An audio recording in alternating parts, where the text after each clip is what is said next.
How much longer can cash compete with real money like silver?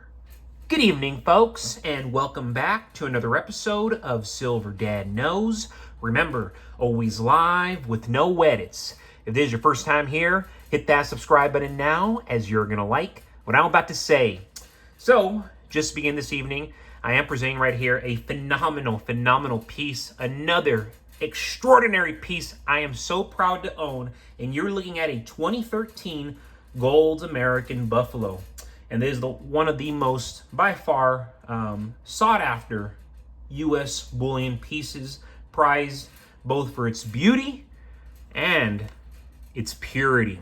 But look at that, extraordinary.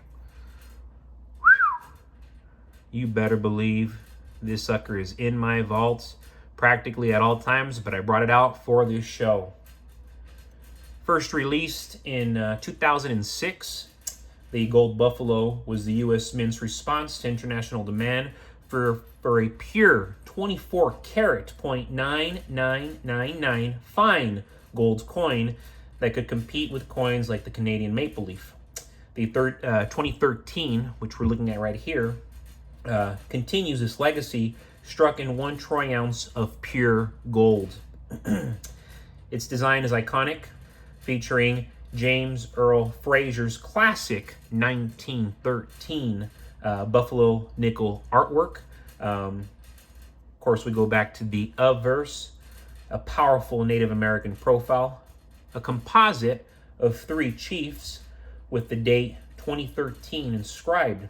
We go back to the reverse, displaying the majestic American bison, often said to be modeled after Black Diamond, a buffalo housed at the Central Park Zoo in the earliest 20th century, and as I've discussed, had a tragic life.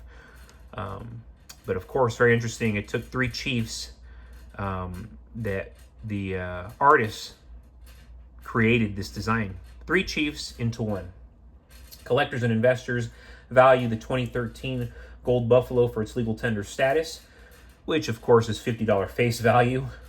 Way more than that. I mean, right here, easily $3,700 to $3,800 right here. If somebody wants to buy off from me and I'm desperate, realistically, I'd let it go for 4 G's. I'm not being selfish. This is gold, ladies and gentlemen. And it's guaranteed weight and purity by the U.S. government.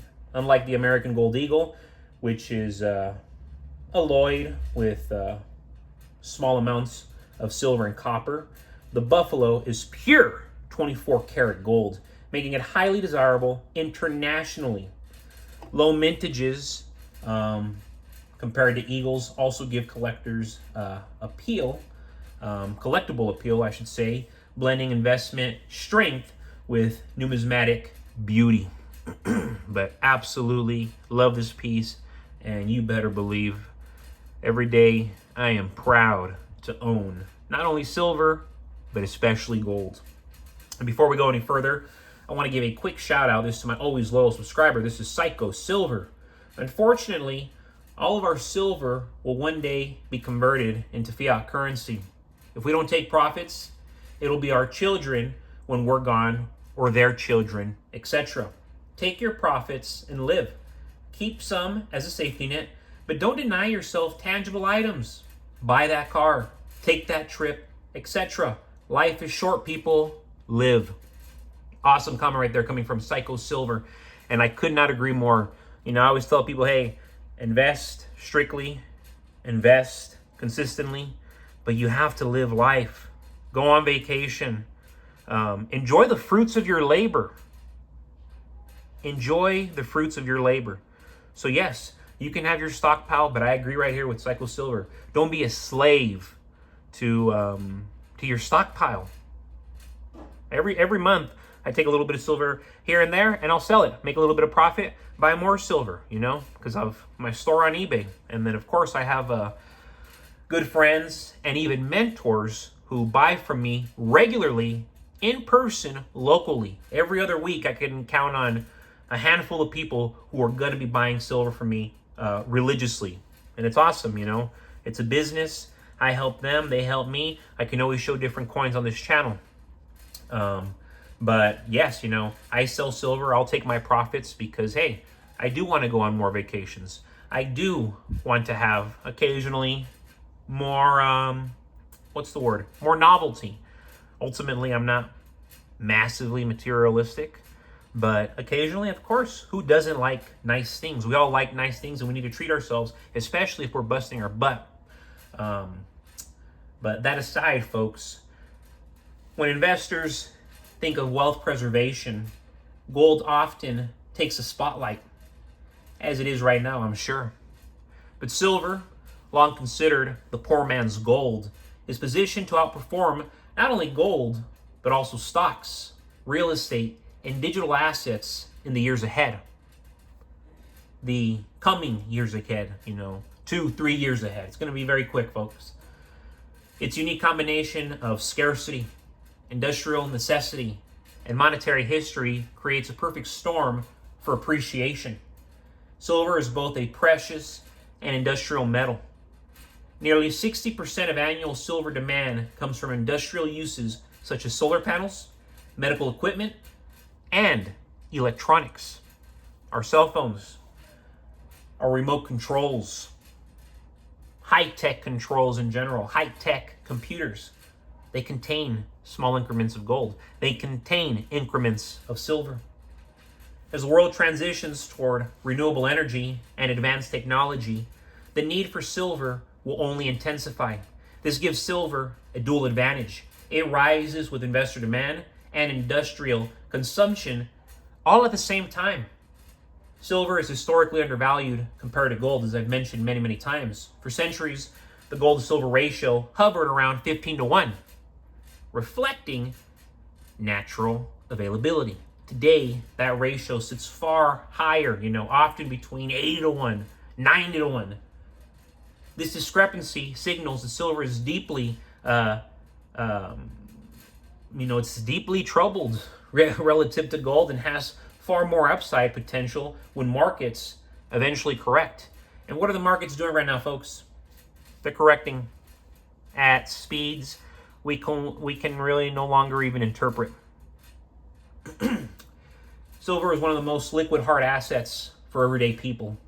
An ounce of silver is affordable compared to gold, making it easier to accumulate in significant quantities.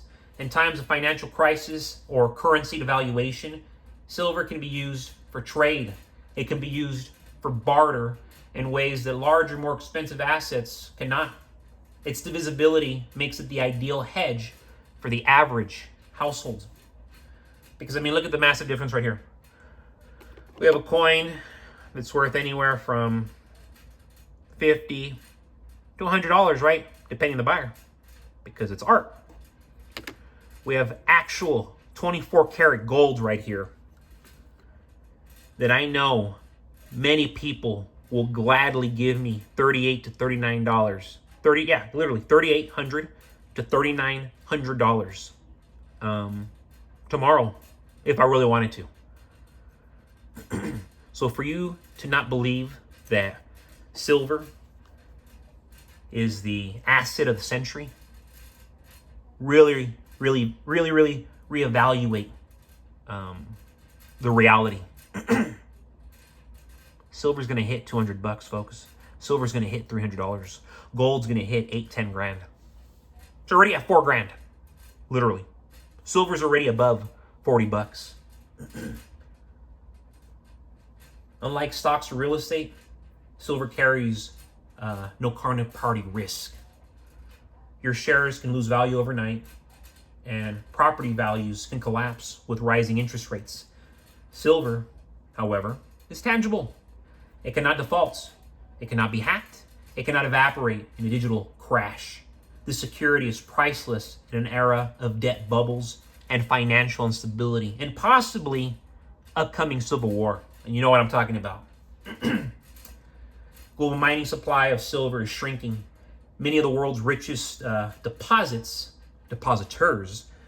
have already been tapped, and new discoveries are scarce. At the same time, governments and central banks do not hold vast silver reserves like they do with gold, which means the market has less cushion against rising demand. A supply crunch is inevitable. In conclusion, silver's affordability, industrial necessity, historical undervaluation, and independence from financial systems position it to dramatically outperform other investments in these months ahead, in these years ahead.